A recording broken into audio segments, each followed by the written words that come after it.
أكرمني الباقي القديم بأنني العبد الخديم وجاد لي بما يدوم بأمني محتسما له كتابي شاكرا وطيب المساكرا عبدا شكورا ساكرا وبالبقاء عصما لي قال بلور وسيم وقاد لي در النسيم ولي كان بالعزيم ولي قاد النعمان أجابني بالعزمين في النذر والمنتزمين ودعا ذات عزمين ولا يزال منهما هو الإله والسماء مول السماء بلا أمان وقد كفاني الكمال وكان لي وكرما أذهب ما لم يبتلي بخدمة المفضلين وكان لي بالأفضل وقاد لي تكرما لقد جني الذكر الحكيم إليه خاد الحكيم يسر لي لما الحكيم علمني وفهما علمني رب القلوب لجال فلن بعليم خاد له لي القلوب وسالني ما فهما هلوم قلبي هدات وزل لي منن بدات هدية يدي قدات يقود من لم يعلم ظلم ما بلا ثبوت جسوف لا انكبوت يقيل امري ويقين الى الجنان سلما ملكني نور اللسان باق يقود للسان لي سدد اللسان ولي خاتم كما علمني الله الخبير وقاد لي أجر الكبير وداخل لي للقبور وسانني وكمان نبس ما أني يبان من لي قادة لبان ولي نمس. السلام عليكم ورحمة الله تعالى وبركاته. ñi ngi nuyu ñi teewlu ñëpp di santaat suñu borom bi ñu mayee ñu fekk ngir xew-xew bi nga xam ne boobu ba léegi moom la ñuy dund muy njàngum xasida mi nga xam ne Cheikh Mouhamadou Mountakha Mbacké moo ko digle dénk ko waa Hizbut Tarqiyyah di weer bi teroo ba tey ñu nekk ci ñu koy ñaanal mu yàgg fi lool te ànd ak wér moo ngi njabootu Sëñ Tuubaa gi yëpp muy bis boo xam ne tamit tey di bisub dibéer ñu dëppook ñeenti fan ci weer Ramadan di dimanche 26 mars 2023 ñu ngi fii kon ci biir Sëñ Tuubaa gi di xaar sëriñ bi yegsi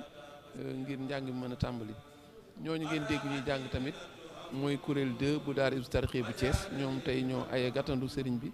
ñoom ñoo ko war gunge tam bés bi njàng mi àggee kii nga dendal tamit ñu dalal ko muy sëñ Ousmane Béguéré bokk ci kuréel régional bu Hizbut Tarqiyyah bu Dakar muy kuréel 1 bi nga xam ne sëñ Ablaye Diop moo koy jiite tey ñoom ñoo ay njàng bi looloo waral it ñu woo ko ngir mu mën a jottali nit ñi programme bi nga xam ne moom lañ fi war a yëkkati diggante 17h30 ba 18h30 kon ni mu daan demee rek noonu lay wéy di demee kon benn waxtu lay doon xool nañ ko ci daaj ci ak xasida yi ba nga xam ne du weesu waxtu woowu su ko defee njàng mi door a mat kon sëñ Ousmane ginnaaw bu ñu la nuyoo di la sant ci dëkk gi nga dëkk ngir jottali programme bi ñu jébbal kàddu gi nga jottali ñi nga xam ne ñoo ñuy topp bari nañu lool lan mooy xasida yi ngeen di jàng ak yan daaj lay doon incha allah. asalaamaaleykum wa rahmatullahi taala wa barakaatu barke borom Tuubaa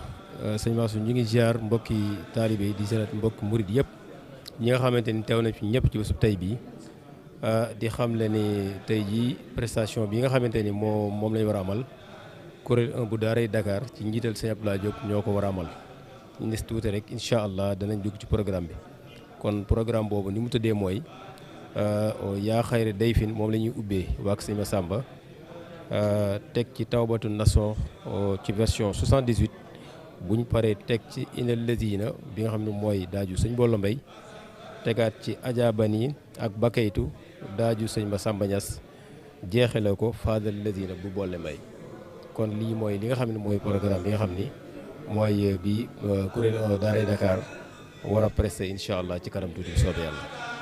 jërëjëf sëñ Ousmane defe naa ne leer na ci ñi topp tamit programme bi jël nañ note bu baax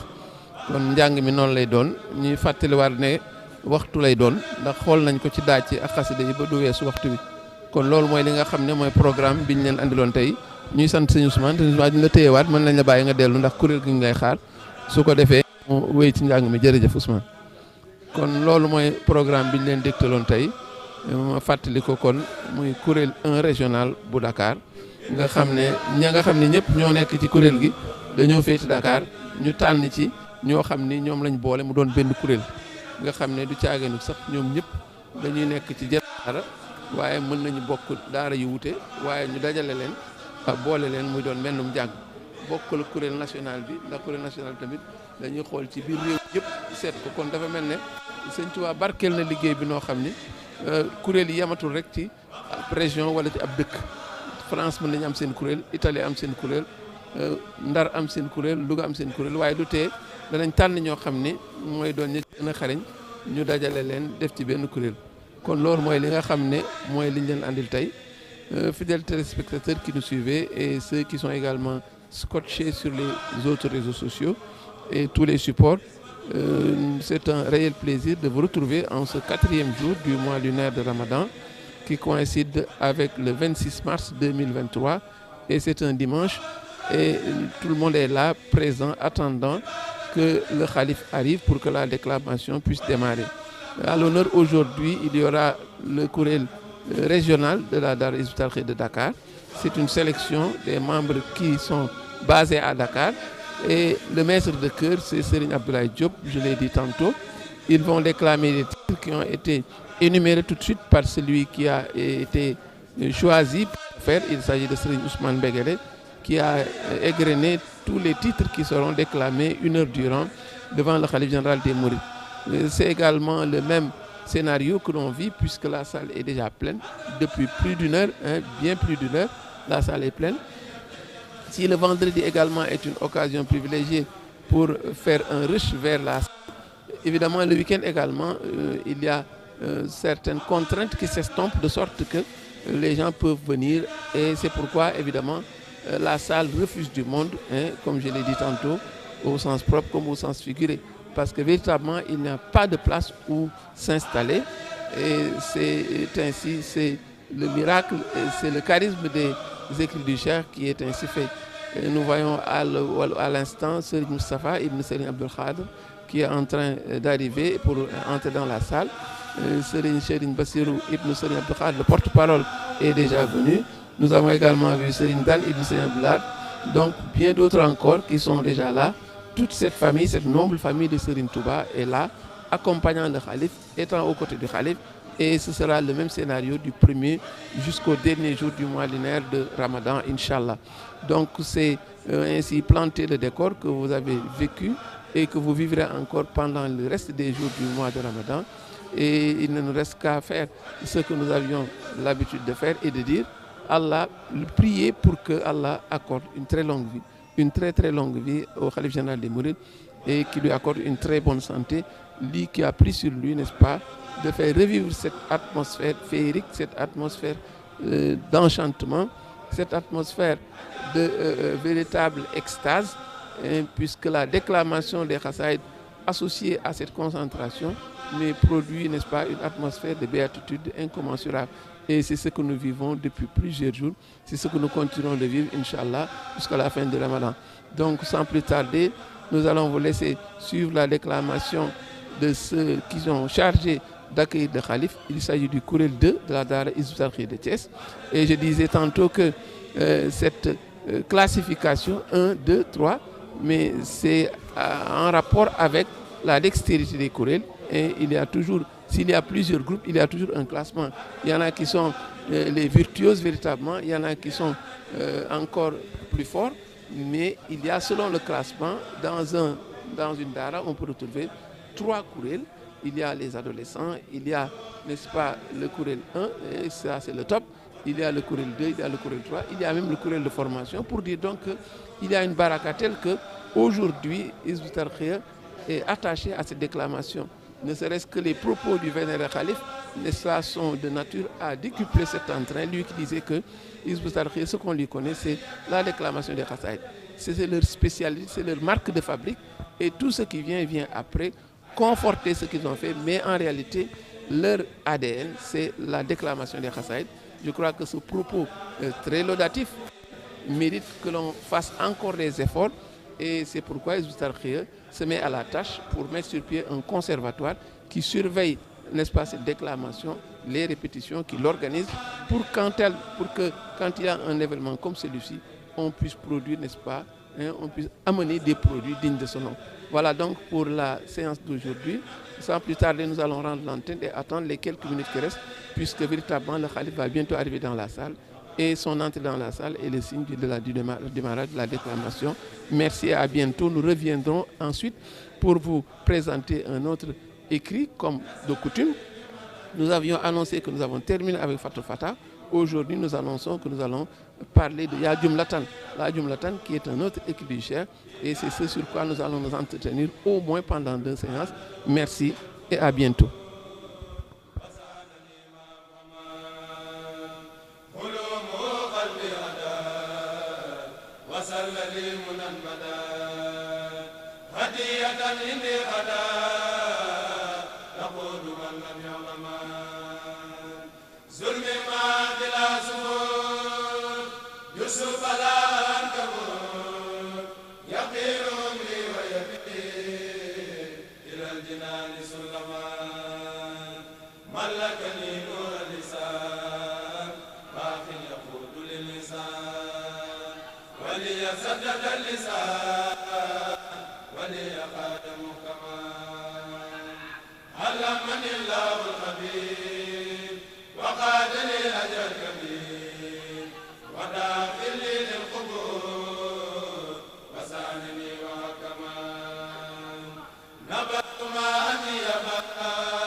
Maria